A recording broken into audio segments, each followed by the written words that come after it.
Remue ménage. Remue ménage.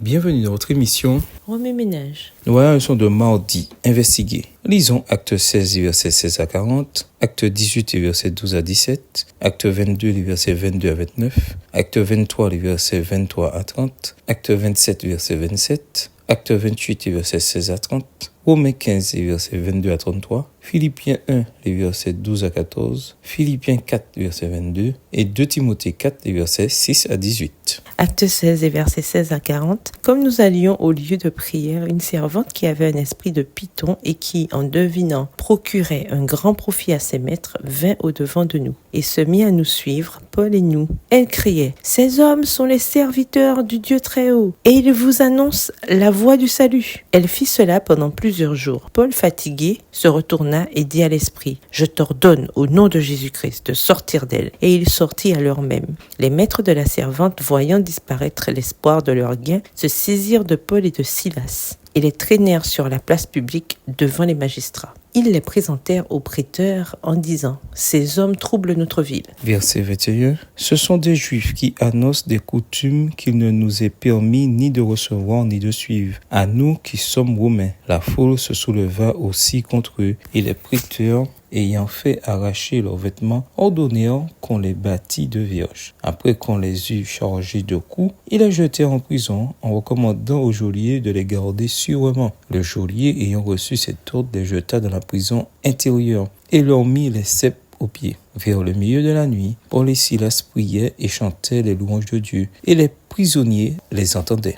Verset 26. Tout à coup, il se fit un grand tremblement de terre, en sorte que les fondements de la prison furent ébranlés. Au même instant, toutes les portes s'ouvrirent et les liens de tous les prisonniers furent rompus. Le geôlier se réveilla et lorsqu'il vit les portes de la prison ouvertes, il tira son épée et allait se tuer, pensant que les prisonniers s'étaient enfuis. Mais Paul cria d'une voix forte « Ne te fais point de mal, nous sommes tous ici. » Alors le geôlier, ayant demandé de la lumière, entra précipitamment et se jeta tout tremblant aux pieds de Paul et de Silas. Il les fit sortir et dit « Seigneur, que faut-il que je fasse pour être sauvé ?» Verset 31. Paul et Silas répondirent « Crois au Seigneur Jésus et tu seras sauvé, toi et ta famille. » Et ils lui annoncèrent la parole du Seigneur ainsi qu'à tous ceux qui étaient dans sa maison. Il les prit avec lui à 7 heures même de la nuit. Il lava leurs plaies et aussitôt il fut baptisé, lui et tous les siens. Les ayant conduits dans son logement, il leur servit à manger et il se réjouit avec toute sa famille de ce qu'il avait cru en Dieu. Quand il fit jour, les prêteurs envoyèrent les licteurs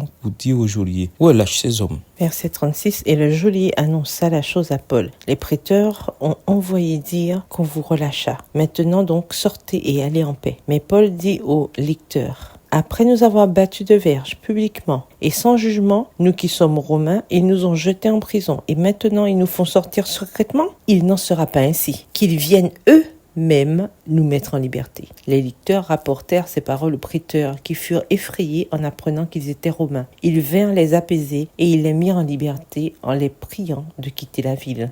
Quand ils furent sortis de la prison, ils entrèrent chez Lydie et après avoir vu exhorter les frères, ils partirent. Acte 18 et versets 12 à 17. Du temps que Galion était proconsul de l'Achaïe, les Juifs se soulevèrent unanimement contre Paul et le menèrent devant le tribunal, en disant « Cet homme excite les gens à servir Dieu d'une manière contraire à la loi. » Paul allait ouvrir la bouche lorsque Galion dit aux Juifs « S'il s'agissait de quelque injustice, de quelque méchante action, je vous écouterai comme de raison aux Juifs. Mais s'il s'agit de discussion sur une parole, sur des noms et sur votre loi, cela vous regarde. Je ne veux pas être juge de ces choses. » Et il les renvoya du tribunal. Alors tous se saisirent de Sosthème, le chef de la synagogue, le battirent devant le tribunal sans que Galion s'en mît en peine. Acte 22, les versets 22 à 29. Ils l'écoutèrent jusqu'à cette parole. Mais alors, ils élevèrent la voix disant « Hôte de la terre, un pareil homme, il n'est pas digne de vivre. Et ils poussaient des cris, jetaient leurs vêtements, lançaient de la poussière en l'air. Le tribun commanda de faire entrer Paul dans la forteresse et de lui donner la question par le fouet, afin de savoir pour quel motif il criait ainsi contre lui. Lorsqu'on l'eut exposé au fouet,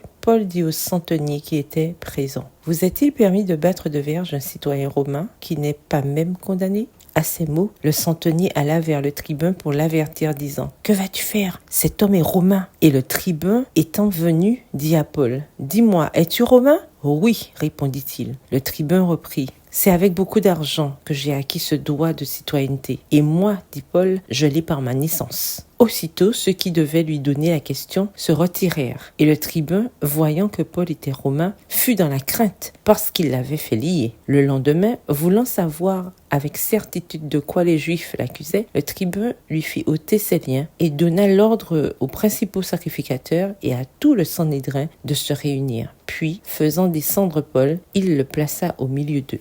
Acte 23, les versets 23 à 30. Ensuite, il appela 2 des centeniers et dit: « Tenez prêt, dès la 3e heure de la nuit, 200 soldats, 70 cavaliers et 200 archers pour aller jusqu'à Césarée. Qu'il y ait aussi des montures pour Paul afin qu'on le mène sain et sauf au gouverneur Félix. » Il écrivit une lettre ainsi conçue: « Claude Lysias, au très excellent gouverneur Félix, salut. Cet homme dont les Juifs s'étaient saisis allait être tué par eux lorsque je survins avec des soldats et je leur enlevai, ayant appris qu'il était romain. Voulant connaître le motif pour lequel il l'accusait, je l'amenai devant leur Sanhédrin. J'ai trouvé qu'il était accusé au sujet de questions relatives à leur loi, mais qu'il n'avait commis aucun crime qui mérite la mort ou la prison. Informé que les Juifs lui dressaient des embûches, je te l'ai aussitôt envoyé, en faisant savoir à ses accusateurs qu'ils eussent à s'adresser eux-mêmes à toi. Adieu. » Acte 27, le verset 24. Et m'a dit: « Paul, ne crains point, il faut que tu comparaisses devant César. Et voici, Dieu t'a donné tous ceux qui naviguent avec toi. »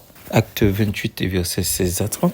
Lorsque nous fûmes arrivés à Rome, on permit à Paul de demeurer en son particulier avec un soldat qui le gardait. Au bout de 3 jours, Paul convoqua les principaux des Juifs et, quand ils furent réunis, il leur adressa ces paroles: « Hommes, frères, sans avoir rien fait contre le peuple ni contre les coutumes de nos pères, j'ai été mis en prison à Jérusalem et livré de là entre les mains des Romains. Après m'avoir interrogé, ils voulaient me relâcher parce qu'il n'y avait en moi rien qui méritât la mort. Mais les Juifs s'y opposèrent et j'ai été forcé d'en appeler à César, n'ayant du reste aucun dessein d'accuser ma nation. Voilà pourquoi je demandais à vous voir et à vous parler, car c'est à cause de l'espérance d'Israël que je porte cette chaîne. » Verset 21. Ils lui répondirent: « Nous n'avons reçu de Judée aucune lettre à ton sujet, et il n'est venu aucun frère qui ait rapporté ou dit du mal de toi. Mais nous voudrions apprendre de toi ce que tu penses, car nous savons que cette secte rencontre partout de l'opposition. » Ils lui fixèrent un jour, et plusieurs vinrent le trouver dans son logis. Paul leur annonça le royaume de Dieu en rendant témoignage et en cherchant par la loi de Moïse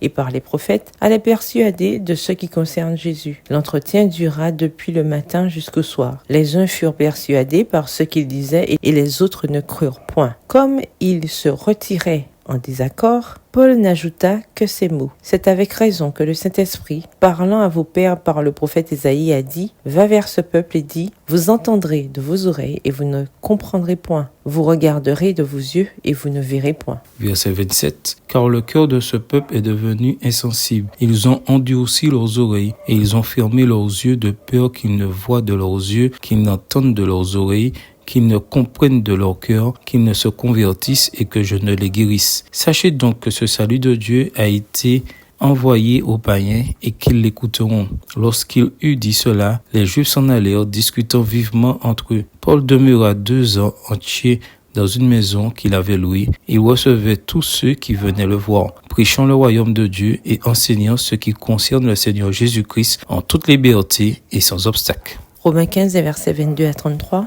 C'est ce qui m'a souvent empêché d'aller vers vous. Mais maintenant, n'ayant plus rien qui me retienne dans ces contrées et ayant depuis plusieurs années le désir d'aller vers vous, j'espère vous voir en passant quand je me rendrai en Espagne et y être accompagné par vous après que j'aurai satisfait en partie mon désir de me trouver chez vous. Présentement, je vais à Jérusalem pour le service des saints, car la Macédoine et l'Achaïe ont bien voulu s'imposer une contribution en faveur des pauvres parmi les saints de Jérusalem. Verset 27. Elles l'ont bien voulu et elles le leur devaient. Car si les païens ont eu part à leur avantage spirituel, ils doivent aussi les assister dans les choses temporelles. Dès que j'aurai terminé cette affaire et que je leur aurai remis ces dons, je partirai pour l'Espagne et passerai chez vous. Je sais qu'en allant vers vous, c'est avec une pleine bénédiction de Christ que j'irai. Je vous exhorte, frères, par notre Seigneur Jésus-Christ et par l'amour de l'Esprit, à combattre avec moi en adressant à Dieu des prières en ma faveur. Verset 31, afin que je sois délivré des incrédules de la Judée et que les dons que je porte à Jérusalem soient agréés des saints, en sorte que j'arrive chez vous avec joie, si c'est la volonté de Dieu, et que je jouisse au milieu de vous de quelque repos. Que le Dieu de paix soit avec vous tous. Amen.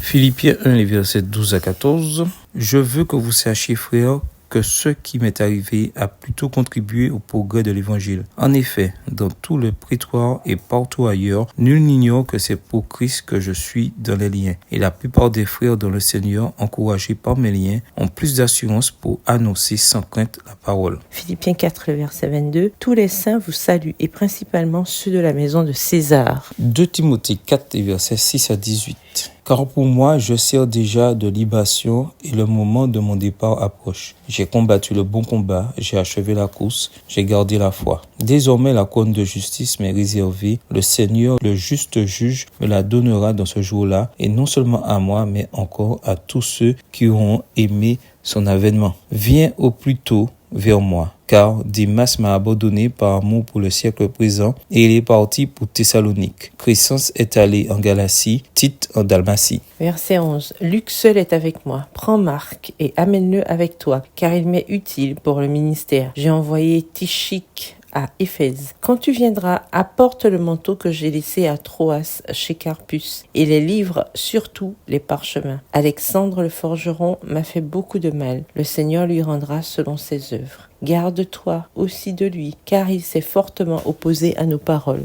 Verset 16. Dans ma première défense, personne ne m'a assisté, mais tous m'ont abandonné, que cela ne leur soit point imputé. C'est le Seigneur qui m'a assisté et qui m'a fortifié afin que la prédication fût accomplie par moi et que tous les païens l'entendissent. Et j'ai été délivré de la gueule du lion. Le Seigneur me délivrera de toute œuvre mauvaise et il me sauvera pour me faire entrer dans son royaume céleste. À lui soit la gloire au siècle des siècles. Amen. Remue-ménage, quelle relation ces versets ont-ils avec le passage principal? Quels autres versets ou promesses vous viennent à l'esprit en rapport avec Actes 25 et 26? Au revoir. Et à demain si Dieu veut. Remue ménage. Remue ménage.